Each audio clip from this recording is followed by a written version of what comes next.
Assalamualaikum warahmatullahi wabarakatuh. Perkenalkan, nama saya Mala Azizah, NIM saya 11901288. Saya merupakan mahasiswa dari Institut Agama Islam Negeri Pontianak, kelas PAI 5G. Di sini saya akan menjelaskan secara singkat hasil dari mini riset atau jurnal saya dengan mata kuliah metodologi penelitian kualitatif dan dosen pengampu Ibu Alvira Pranata MPD. Baiklah, untuk judul mini riset saya yaitu tentang analisis kearifan lokal tradisi mandi safar di Desa Seringgit dengan konsep pendidikan Islam. Nah, maksud dari judul saya yaitu tentang analisis kearifan lokal tradisi mandi safar di Desa Seringgit dengan konsep pendidikan Islam. Artinya di sini saya akan mengaitkan tradisi mandi safar dengan sebuah konsep pendidikan Islam yang ada. Baik, berikut kelanjutan dari penjelasan mini riset saya. Yang pertama adalah penjelasan mengenai abstrak. Abstrak di dalam mini riset saya yaitu tentang masyarakat Indonesia yang memiliki kearifan lokal yang berbeda-beda sejalan dengan faktor geografisnya. Nah, berdasarkan apa yang sudah melatar belakangi tentang kebudayaan atau tradisi, maka peneliti telah meneliti mengenai sebuah tradisi yang ada di Kabupaten Kayong Utara, tepatnya di Desa Seringgit, yaitu tentang tradisi mandi safar. Adapun keywords saya dalam mini riset ini yaitu yang pertama adalah tradisi mandi safar, yang kedua pendidikan Islam, yang ketiga adalah etnografi. Di mana etnografi ini merupakan pendekatan yang saya gunakan di dalam mini riset ini. Selanjutnya adalah latar belakang. Adapun isi dari latar belakang mini riset saya yaitu masyarakat di Indonesia memiliki berbagai kekayaan kearifan lokal sejalan dengan faktor geografisnya. Nah, dalam hal ini kearifan lokal yang ada bersifat fisik dan abstrak, namun keduanya sama-sama mengandung nilai dan pesan moral sebagai warisan dari nenek moyang terdahulu. Nah, berdasarkan apa yang sudah melatar belakangi tentang kebudayaan atau tradisi di Indonesia, maka saya sebagai peneliti ingin mengambil serta meneliti sebuah tradisi atau kebudayaan yang ada di lingkungan sekitar saya, yaitu tepatnya di Kabupaten Kayong Utara di Desa Seringgit. Adapun nama tradisi itu ialah tradisi mandi safar atau acara mandi-mandi di bulan safar yang bertujuan untuk membersihkan diri dari segala macam musibah yang akan datang atau agar terhindar dari bala yang terjadi di bulan safar tersebut. Nah, mengapa saya sebagai peneliti ingin meneliti tentang tradisi ini? Karena di dalam tradisi ini memiliki keunikan tersendiri. Seperti yang saya ketahui bahwa tradisi ini biasanya hanya bisa dilakukan ketika bulan Safar tiba, yaitu tepatnya di hari Rabu terakhir.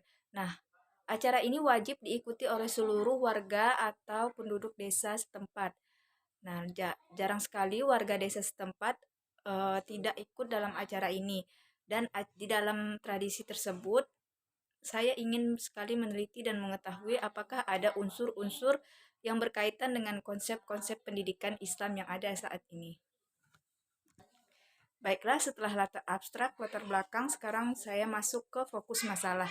Adapun fokus masalah yang akan saya teliti di sini yaitu yang pertama adalah pengertian tradisi mandi safar, yang kedua kegiatan apa saja yang terdapat dalam tradisi mandi safar sehingga tidak dapat dikatakan sebagai kegiatan yang memiliki kaitan dengan pendidikan Islam, dan yang ketiga adalah respon masyarakat mengenai tradisi mandi safar ini, dan yang keempat adalah kaitan dari tradisi mandi safar dengan konsep pendidikan Islam yang ada.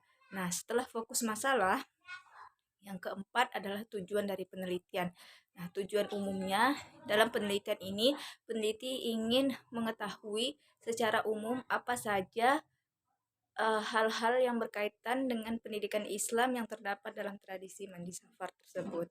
Nah, untuk tujuan khususnya yaitu untuk mengetahui pengertian dari tradisi mandi safar, untuk mengetahui bagaimana respon masyarakat, dan untuk mengetahui apa saja kaitan dari tradisi mandi safar dengan konsep pendidikan Islam yang ada.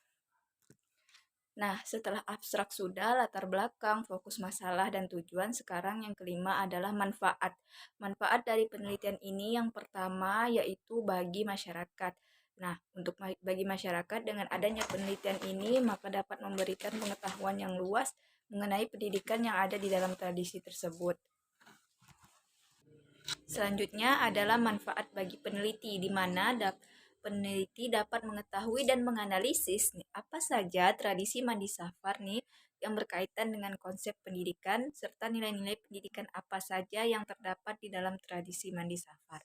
Nah, setelah manfaatnya selesai, masuk ke judul berikutnya, yaitu teori terkait tinjauan pustaka, di mana teori-teori tersebut yaitu yang pertama adalah konsep pendidikan Islam, yang kedua adalah pengertian atau definisi dari kearifan lokal, yang ketiga adalah pengertian dari tradisi mandi safar, yang keempat pelaksanaannya, yang kelima orang-orang yang ikut berpartisipasi serta alat-alat dan bahan yang ada di dalam tradisi mandi safar tersebut. Nah, untuk teori terkait kajian pustaka atau teori yang menjadi pendukung atau landasan di dalam tinjauan pustaka saya, yang pertama yaitu konsep pendidikan Islam, di mana pendidikan Islam ini merupakan suatu usaha sadar yang dilakukan oleh seseorang untuk membimbing serta memberikan ke arah yang lebih baik, arahan ke yang lebih baik sesuai ajaran Islam. Atau menurut pendapat para ahli, pendidikan Islam ini pada dasarnya merupakan upaya pembinaan dan pengembangan potensi manusia agar tujuan kehadirannya di dunia ini sebagai hamba Allah dan sekaligus tugas khalifah akan tercapai dengan baik. Seperti dijelaskan oleh Mapa Siara 2018. Nah, jadi intinya pendidikan Islam ini membantu manusia untuk berpikir benar dan berbuat benar serta berbuat bijak dalam kehidupan. Karena suatu kebijakan itu hanya bisa dilaksanakan dengan keislaman. Selanjutnya yaitu definisi kearifan lokal. Nah, kearifan lokal ini merupakan suatu identitas yang bisa menjadi identitas dalam suatu bangsa atau negara yang menyebabkan bangsa tersebut mampu menyerap bahkan mengelola kebudayaan yang berasal dari luar atau bangsa lain yang menjadi watak dan kemampuannya sendiri. Itu menurut Wibowo 2015 halaman 17.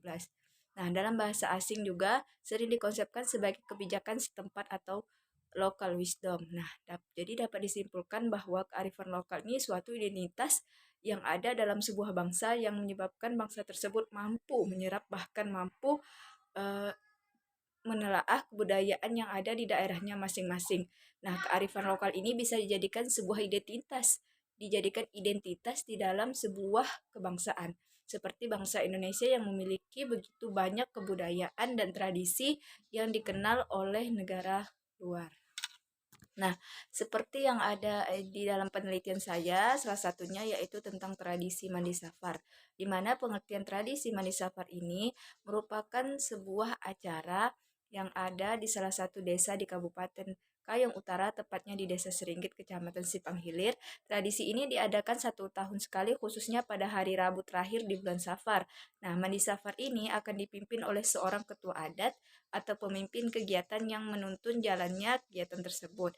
Biasanya yang menjadi ketua adat ini adalah orang yang bisa membaca ayat-ayat suci Al-Quran dan sudah menghafalkan doa-doa apa saja yang biasa dibacakan dalam tradisi tersebut. Nah, tujuan utama dari tradisi ini ialah untuk menghindari diri dari segala macam musibah atau bala yang dipercayai oleh warga setempat pada bulan Safar dan bulan terakhir itu akan banyak terjadi musibah. Nah, mengapa demikian? Karena orang-orang terdahulu itu telah mempercayai bahwa di bulan Safar ini tadi Allah akan banyak menurunkan musibah sebagai bentuk ujian kepada hambanya. Itulah sebabnya mengapa dilakukan tradisi mandi Safar atau mandi-mandi di bulan Safar pada Rabu terakhir. Nah, untuk mempersingkatnya, penjelasan mini riset saya tadi kan tentang teori terkait kajian pustaka. Nah, untuk pembahasan selanjutnya yaitu tentang metode penelitian.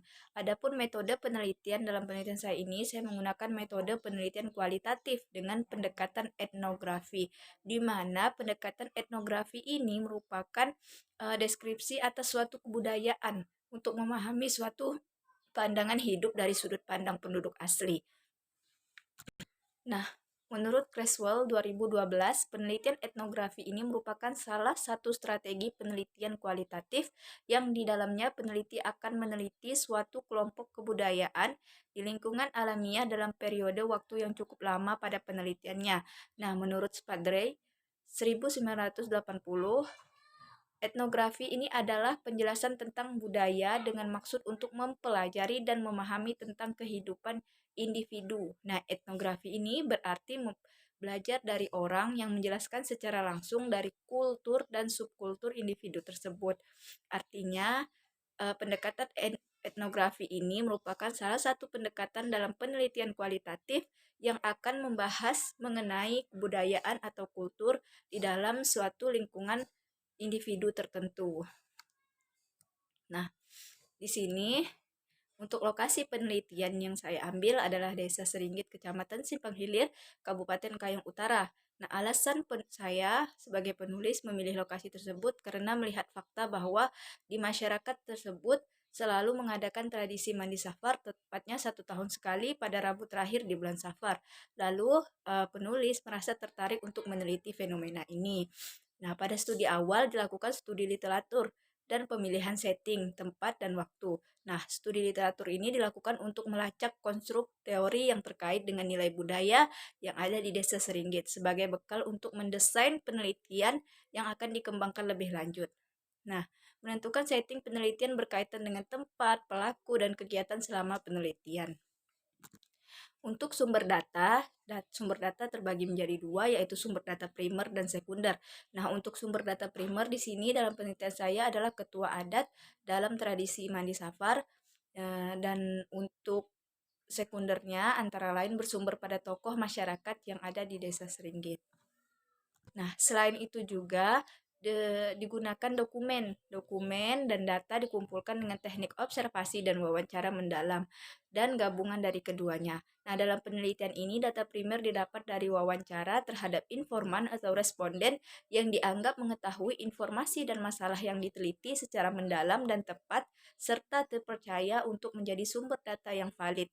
Dalam penelitian ini juga data sekunder tidak hanya melalui tokoh masyarakat sekitar, namun juga diperoleh melalui jurnal, dokumen, serta sumber-sumber dari internet yang menyediakan banyak data sekunder. Nah, untuk teknik pengumpulan data di dalam penelitian saya menggunakan dua teknik, yaitu observasi dan wawancara. Nah, teknik wawancara ini adalah cara yang dipakai untuk memperoleh informasi melalui kegiatan interaksi sosial antara saya dan ketua adat serta masyarakat sekitar. Dan observasi dilakukan untuk pengumpulan data yang bersifat nonverbal. Nah, teknik observasi ini digunakan untuk menggali data dari sumber data yang berupa peristiwa, tempat atau lokasi, serta rekaman gambar yang saya dapatkan. Oke, lanjut. Untuk hasil dan pembahasan di dalam mini riset saya, yang pertama, tadi pengertian tradisi mandi safar ini. Jadi tradisi mandi safar ini merupakan salah satu kebudayaan yang ada di Desa Seringgit, Kecamatan Simpang Hilir, Kabupaten Kayong Utara.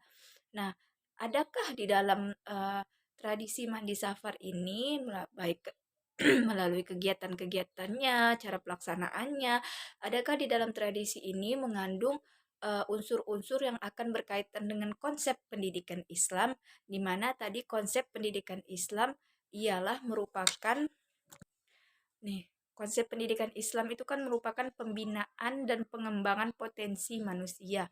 Nah, manusia akan dibina dan dikembangkan potensi yang dimilikinya, dibina ke arah yang lebih baik, dikembangkan potensinya, dan dibimbing sesuai dengan ajaran Islam. Itu merupakan konsep dari pendidikan Islam. Nah, di dalam tradisi mandi safar ini, adakah kaitan dari konsep pendidikan Islam tersebut? Nah, ternyata ada dalam tradisi mandi safar memang tidak sepenuhnya ada dalam ajaran Islam karena ini merupakan kebudayaan atau tradisi turun-temurun yang dilakukan oleh orang-orang terdahulu. Namun setelah diteliti dan ditelaah bahwa setelah saya melakukan analisis di dalam tradisi mandi safar ini terdapat beberapa pendidikan Islam yang dapat dicontoh atau dijadikan bimbingan dalam kehidupan sehari-hari. Nah, di dalam penelitian saya, menurut Nurholis 2013, pendidikan itu merupakan suatu proses yang mencakup 3 dimensi. Yang pertama individu, masyarakat, atau komunitas nasional individu tersebut dan seluruh kandungan realitas, baik material maupun spiritual yang memainkan peran dalam menentukan sifat, nasib, bentuk manusia maupun masyarakat. Nah, pendidikan lebih dari sekedar pengajaran yang dikatakan sebagai suatu proses transfer ilmu, nilai, pembentukan dengan segala aspek yang dicakupnya. Nah, berdasarkan pengertian tersebut, di dalam tradisi Madi Safar ada beberapa pendidikan yang dapat memberikan arahan agar menjadi lebih baik lagi ke depannya, yaitu yang pertama dalam tradisi Madi Safar ada didapat pendidikan tentang kebersamaan, di mana orang-orang yang mengikuti tradisi Madi Safar ini akan bersama-sama dalam hal makan, duduk dalam satu tempat yang sama. Mereka akan berkumpul menjadi satu setara, tidak ada yang kaya, tidak ada yang miskin, semua sama, tidak ada yang memiliki jabatan atau tidak memiliki jabatan, semuanya sama sesuai dengan kedudukan kita di mata Allah. Nah, yang kedua, tradisi mandi safar ini dapat memberikan pendidikan mengenai toleransi, saling berbagi antara satu dengan lainnya, dan saling menghormati. Contohnya nih, dalam tradisi ini semua warga akan ikut, pastinya berbagai perilaku dan tabiat, disitulah mereka akan mengerti artinya toleransi. Nah, saling menghargai perbedaan, semua warga akan duduk melantai di bawah, tidak ada yang duduk di atas atau di kursi, artinya mereka semua sama rata. Yang ketiga adalah tradisi mandi safar mengajarkan arti pentingnya beretika dengan baik serta bersilaturahmi dengan warga lainnya. Contohnya nih, dalam tradisi tersebut orang-orang akan mengucapkan salam atau paling tidaknya saling bertegur sapa antara satu sama lain. Paling tidaknya lagi mereka akan memberikan senyuman antara satu dengan lainnya. Dan yang keempat, yaitu mengajarkan arti pentingnya rasa syukur kepada Allah dengan menunjukkan rasa empati untuk hadir dalam acara tersebut dan membaca ayat-ayat suci Al-Quran serta mengajarkan agar selalu ingat akan ujian yang Allah beri serta senantiasa berdoa dan memohon perlindungan kepada Allah dari segala macam musibah dan bala. Nah, itulah empat kaitan tradisi mandi safar dengan konsep pendidikan Islam, di mana konsep pendidikan Islam tadi membina, membimbing serta mengembangkan potensi manusia yang ada. Di dalam tradisi mandi safar akan dibina bagaimana cara duduk yang baik. Memang tidak secara langsung diucapkan ayo kamu duduk, tapi mereka manusia atau individu atau masyarakat yang mengikuti tradisi tersebut akan sadar dengan sendirinya ketika melihat orang lain duduk dengan rapi, saling bersapa, senyum, yang tadinya tidak teguran ketika berada di tradisi tersebut, mereka akan saling bersapa dan memberikan senyuman. Nah, disitulah pendidikan Islamnya akan mulai berkembang, potensi diri dalam individu masyarakatnya akan mulai dikembangkan. Nah, selain itu ada juga kurikulum, di mana kurikulum ini merupakan bahan atau materi yang menjadi acuan yang ada dalam suatu peristiwa. Kurikulum juga biasanya terdapat dalam pendidikan Islam kan, di dalam sebuah pendidikan. Begitu juga di dalam tradisi ini ternyata terdapat kurikulum, di mana kurikulumnya yaitu air di dalam wadah yang nantinya akan dibacakan dengan doa-doa dari Al-Quran, mulai dari doa selamat, Al-Fatihah, Al-Ikhlas, Al-Falak, dan surah lainnya. Nah, yang kedua adalah daun andong atau daun yang berbau wangi lainnya. Nah, daun ini memiliki arti menepas atau membuang segala macam penyakit yang ada. Yang ketiga, ketupat atau makanan. Yang keempat itu tikar. Biasanya tikar ini akan disiapkan oleh warga setempat untuk duduk bersama nantinya. Nah, selain kurikulum, ada juga pendidikan evaluasi dan nilai-nilai evaluasi yang terdapat dalam tradisi Mandi Safar yang berkaitan dengan pendidikan Islam tentunya. Sebelum memasuki pembahasan mengenai evaluasi, maka saya akan memberikan penjelasan sedikit mengenai apa itu evaluasi. Evaluasi ini memiliki arti proses memperbaiki diri sendiri maupun orang lain. Nah, evaluasi ini adalah bentuk mengukur tingkat pemahaman seseorang terhadap suatu peristiwa, apakah sudah berhasil dipahami atau belum, serta evaluasi akan memberikan perubahan ke arah yang lebih baik. Menurut Pak Wahab MAG, dosen IAIN Pontianak, dalam jurnal Agama dan Modernitas dalam Praktik Ritual Mandi Safar di Kayong Utara. Nah, cara untuk berevaluasi ini memerlukan kekuatan dalam diri kita seperti kejujuran. Adapun eh, evaluasi atau keberhasilan yang ditentukan dalam 5 tahapan atau biasa dikenal dengan 5T, yaitu mulai tampak, baru tampak, setengah tampak, tampak sekali, dan tampak menjadi.